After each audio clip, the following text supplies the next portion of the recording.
Even before the construction of Liverpool's first dock in 1715, the amount of shipping that arrived and departed the Mersey was such volume that there was a recognised need for assistance in keeping the traffic away from the treacherous hazard of the Black Rock, which snaked out into the river from that part of the Wirral coast that we now know as New Brighton.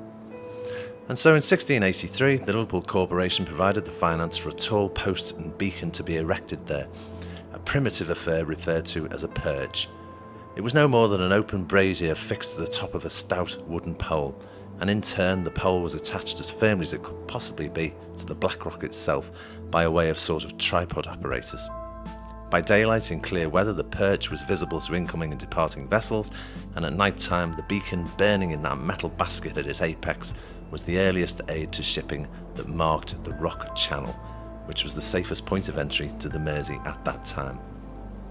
But the perch beacon was often lost, and shipping on the river arrived and departed in such volume that in the early 19th century it was apparent to all in the local shipping world that the perch at Black Rock was no longer sufficient to meet the needs of modern requirements. A new, proper stone lighthouse would be built, and by June the 8th, 1827, preparation was advanced enough to allow the foundation stone to be laid by the Mayor of Liverpool, Thomas Littledale. The work that followed was slow and was further impeded by the onset of winter weather, but finally, by June 1829, the stonework was complete, and the stonemasons who'd brought the project to this point received a £3 bonus for their attention and good conduct. The fitting of the interior now became the priority as masons, carpenters and metalworkers set about tasks inside prior to the fitting of the light mechanism itself. The structure of the lighthouse was such that it would ensure that it would effectively be an immovable object. As William Williams Mortimer's 1847 History of the Wirral tells us, at New Brighton, on a ledge of rocks which projects some distance into the sea, it is an admirably constructed lighthouse which rises 90 feet above the level of the rock. It's built with remarkably hard stone brought from Anglesey. Every stone was worked and dovetailed into the next. Each superincumbent course of masonry was firmly united to the previous course by iron braces, and the whole afterwards compacted together with liquid cement of Puzzolano imported from the Neapolitan states. The masonry is perfectly solid to the height of 35 feet, when a spiral staircase commences that leads to the chamber of the keepers and to the lanterns, which exhibit a revolving light of intense brilliancy. It was erected by the Corporation of Liverpool at a cost of about £35,000. On the 1st of March 1830, just over 186 years ago, the lighthouse shone for the first time. The repeated sequence was 2 white flashes followed by 1 red, 63 feet above the level of the rock that it stood on. The range of its light was said to be between 13 and 15 miles.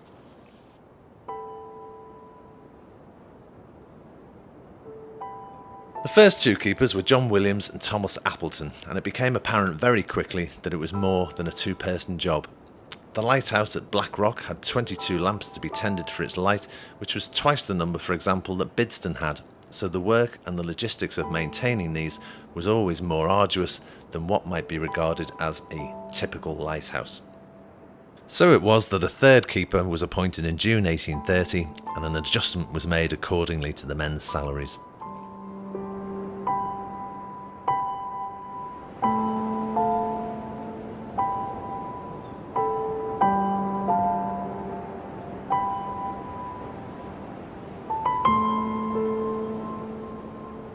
The life of a 19th century lighthouse keeper could indeed be boring, and it could also be a tough existence. The maintenance of the lamps in particular could be heavy work, and in the cold winter weather it was often the case that the lighthouse's lamp windows had to be continually, and manually of course, scraped free of frost on both the inside and the outside. Furthermore, most of the supplies that were shipped in from the Seacombe coal yards at high tide, the sperm whale oil for the lamps, the coal, food and fresh water, and anything else needed for the day-to-day running and maintenance of the building, these had to be raised from sea level to the door above. These supplies either had to be carried up the vertical ladder in backpacks or hauled inside on ropes and pulleys, either way an exhausting affair.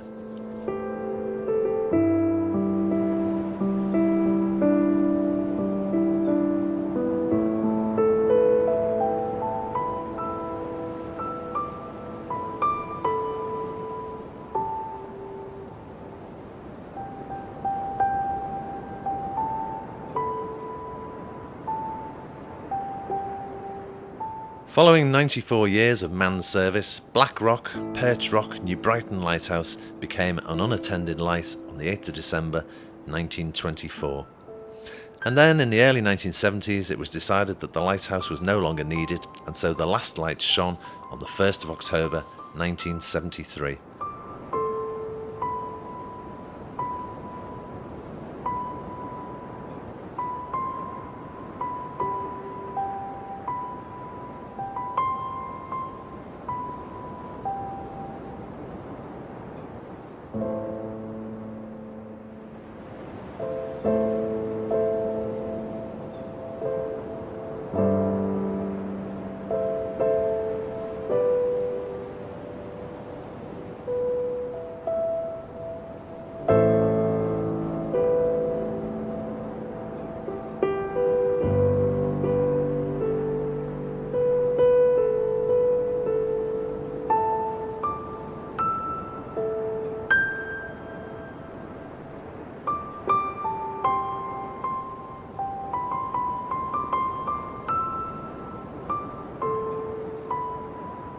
But now, in its 186th year, with help from a government grant, the new Brighton Coastal Community Team have been able to ensure that the lighthouse shines once again.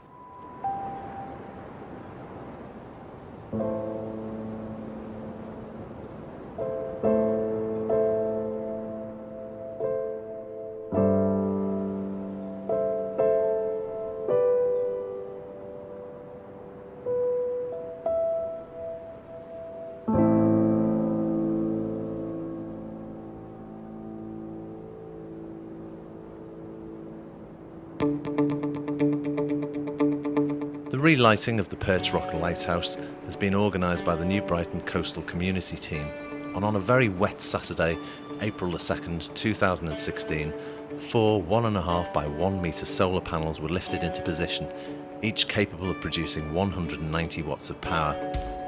They're controlled by two 12-volt gel batteries which are attached to the flagpole, along with a 40-amp controller and timer. The solar panels themselves are fitted to the handrail of the walkway to avoid drilling into the structure and causing any damage, but also to avoid any possibility of spoiling the look of the building. At the same time, 2 LED lights were fitted into the light dome, one white and one red. This has allowed the original 1830 sequence of lighting to be recreated with white on for 1 second, off for 3, on again for 1, off for 3, then red for 1 second. The pattern's then repeated every 20 seconds. In addition, 4 further white LED lights have been fitted at quarterly intervals under the walkway beneath the dome, pointing downwards to light the structure of the lighthouse itself. There aren't many opportunities for people to view the interior of the lighthouse. Visits to it are few and far between, and even then the difficult access is off-putting except for those with strong nerves and no fear of heights. On April 2nd, 2016, Tigobi's intrepid cameraman rose to the challenge and joined the work crew so that he could have a look around and record the interior condition of the building for the 21st century, which in fact is little altered from the way it looked 186 years ago. Several pigeons were found to have been in residence over recent years, and the low level of comfort afforded to a 19th century lighthouse keeper remains well evidenced by the arrangements of the cramped kitchen, toilet and sleeping areas.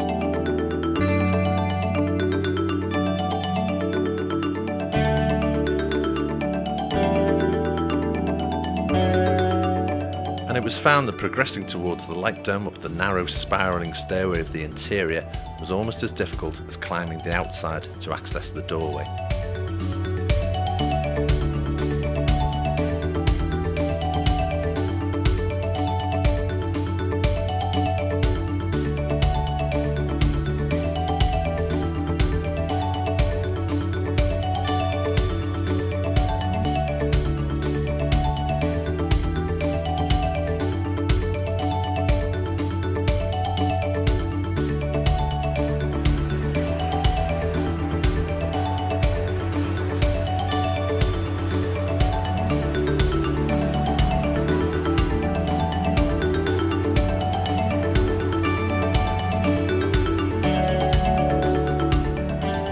return journey was equally hazardous, but for all those in attendance on the day, both work crew and cameraman, their missions were completed successfully.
Brighton Lighthouse has been a permanent landmark in New Brighton for nearly 200 years. It stood the test of time and has braved and survived all manner of weather thrown at it by the elements. Its practical use is no longer required, but it stands as a lasting reminder of the history of the area, and it provides a testament to the maritime heritage of the River Mersey.